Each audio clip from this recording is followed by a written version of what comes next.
नमस्कार, news portal to the पर आपका स्वागत है। बिहार में सबसे अधिक पिछले कई दशक से चर्चा में रहने वाले अधिकारी केशव कुमार पाठक यानी के पाठक अब केंद्र की सेवा में जाने वाले हैं और उन्हें बाकायदा एडिशनल सेक्रेटरी कैबिनेट सेक्रेटेरिएट के पद पर नियुक्त किया गया है। अब बिहार सरकार से रिलीव होने के बाद अगला पड़ाव के पाठक का केंद्रीय सचिवालय में बतौर एडिशनल सेक्रेटरी होगा। के पाठक वह शख्स हैं जिन्होंने शिक्षा महकमा में एक क्रांति ला दिया था। आप सुबह सुबह चाहे जाड़ा हो, बरसात हो या गर्मी, जब भी समय हो, स्कूल टाइमिंग हो, तो सिर्फ हाजिरी बनाकर सरकार से सैलरी लेने वाले शिक्षकों को सुबह सुबह संबंधित गंतव्य पर पहुंचने के लिए स्टेशन या बस पड़ाव की ओर भागते देख सकते थे।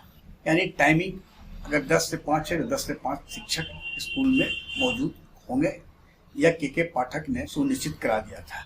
विधानसभा में भी के पाठक को लेकर सवाल उठा था कि मुख्यमंत्री की बात वे नहीं मान रहे, लेकिन के पाठक की जो कार्यशैली रही है वो सबसे बड़ी उनकी गुण था कि वह एक ईमानदार, खाटी ईमानदारी से कह सकते हैं, के साथ साथ कार्य को यानी आउटपुट देने वाले अधिकारी के रूप में थे। उन्हें संड करके 250% भेजा गया, लेकिन वहाँ भी उन्होंने दशकों से कहें या और उसके अधिक समय से बेतिया राज की जमीन को निकाल बाहर किया और ऐसे कई गले मुर्दे उखाड़ दिए जो भू माफिया के चुंगल में था। यानी जहाँ भी गए वे अपनी छाप छोड़ने में सफल रहे।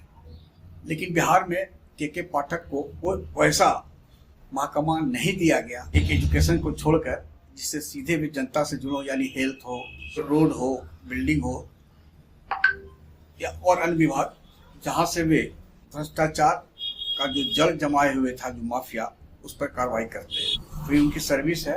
लेकिन बिहार ने एक ऐसे अधिकारी को अपने पास रखने में सक्षम नहीं हुआ जिसकी आवश्यकता थी बिहार के लिए, बिहार वासियों के लिए, क्योंकि के पाठक किसी दल विशेष के परिधि में नहीं थे।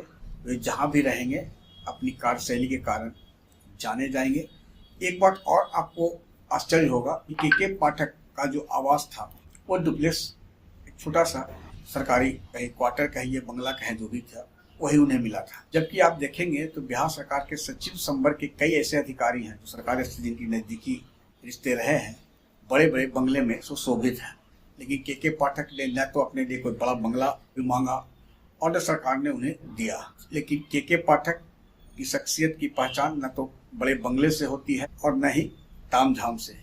के पाठक की सादगी ही उनकी पहचान है और साथ ही उनकी ईमानदारी। अब केंद्र में नरेंद्र मोदी सरकार के पाठक का सदुपयोग करेगी, यह तय है। और के पाठक जहाँ भी गए हैं वहाँ भी कुछ न कुछ जो अगर गंदगी होगा उसे दूर करने में सफल होंगे या उनके कार्यशैली से लोग प्रयास लगा सकते हैं। आग्रह है कि इस वीडियो के लिंक को लाइक, शेयर, सब्सक्राइब अवश्य करें। धन्यवाद, नमस्कार।